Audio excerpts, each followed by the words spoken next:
Hello, we've got a guest called Sinan. Yes. Explain yourself to the Somali speakers audience. And we met up in Speakers Corner, and you want to elaborate. And what do you do, and who are you, if you don't mind? I'm a documentary maker from Holland, and we're making a documentary series about the Muslim community in London. And in a few different European major cities. And I never knew this about this Speakers Corner, so for me it's the first time. And it's a funny experience. But the good thing is that people are discussing and debating with each other without any violence or harming each other, so it's okay. It's okay. So Sinan, what did you think of it? To be honest, I liked it because you don't have to agree with each other, Yes. but be respectful for each other and tolerate each other. Sometimes the discussion is very tense. It gets a bit heated. It gets heated, but at the end, I liked it because it's good to come in a park and to discuss with each other politics, religion, everything on the football. table. I was listening. They were talking about Tottenham, Liverpool, and so that's good. It's a good place to gather together and respect each other because that's the most important. And that's the main thing. I don't think that it's kind of unique. There's not a lot of places in the world where you can actually come and have a I never saw this in another country in Europe. Maybe there is, but I don't know. And even I didn't know about this.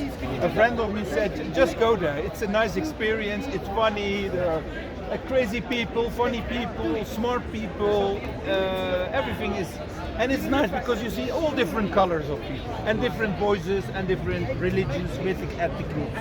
So what's your experience? I saw you talking to predominantly some of the speakers, especially Shamsi. I do have a nice dialogue with Shamsi. And what did you gather? What did you take away from it? What did you take away from Speakers Corner? I will come back again. Definitely.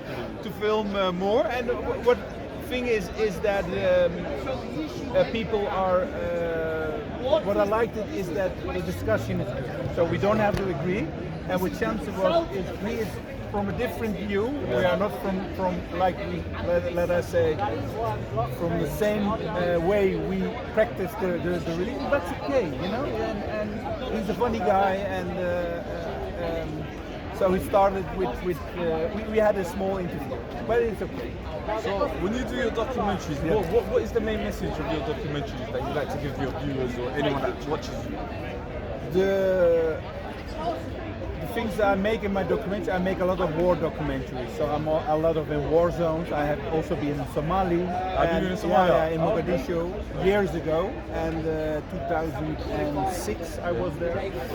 Mostly I try to cover war zones and the stories of people there. So I went to Afghanistan, to Iraq, to Syria, to Somali, to different countries to tell and show the people in Holland, in the West, how people live in a war, what they do, how they survive, how children live there and try to survive. So this is also new for me, to make a documentary in Europe. Yeah. So you're mainly outside Europe? I'm mainly outside. So what drives you? What's the main thing, Sinan, that drives you? Like, when you're doing these type of stories, what's the main thing that you wanna just show people what it's like, or what is it? The thing is that I want to inform people in a good way, in a fair way also, show different perspectives, because that's also important. You can make a story from one narrative, but you can also make it from a different narrative, and you don't have to agree with it. And I really want to show the different colors of a story, different narratives, and there can be that you have to go to the country, you have to go to Afghanistan to tell the story of the people. Even you have to interview like people from the Taliban, just to listen to and to see what they feel, to see their image. And the thing is that I do my best to work as honest as possible. I find that really important in journalism, and I show the different things. What I'm really in is the human story. I'm really interested in the human story. I'm interested in the kid in Aleppo who tries to survive. I was in Mosul, I was in different cities where people try to survive, and I'm really interested in children also. Wherever I go, I have for the future, just to see for the future, and also to see for the West is that if you're living in a war zone, you're 5 years old. what can you expect of a child of 5? How will be his future, his life be? You have to have eye for the life of these people. If you have a lot of opinions about refugees, it's good to see a war camp.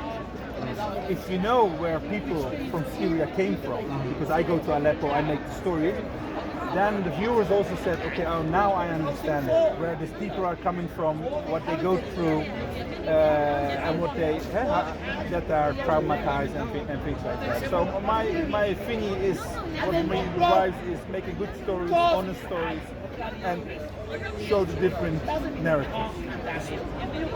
Sina, what would be the hardest?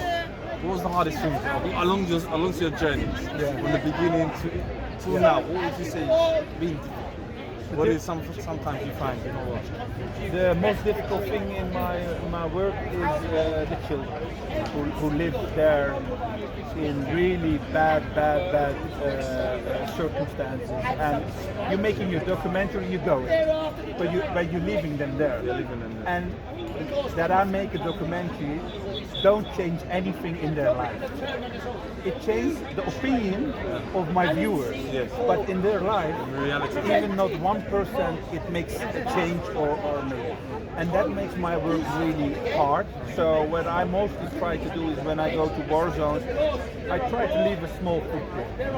One time we are buying winter clothes for orphan children. Other time I'm rebuilding a school. The other time we do something else.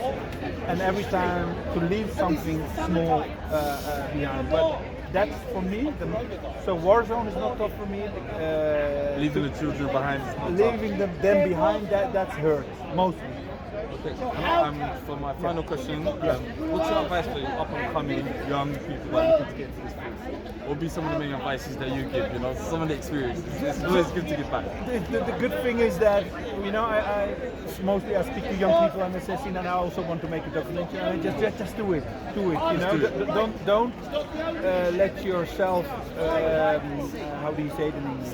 I have to find the word something.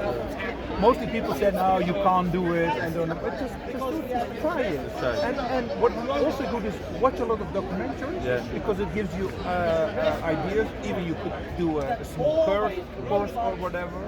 But it's not difficult to make a documentary. You just have to think about how to shoot and what is important and how to ask the question. But I see a lot of youngsters who are trying to make a documentary on YouTube, and I really like it. Okay. Good. Thank you. Thank you. See you next time you're speaking. Thank you.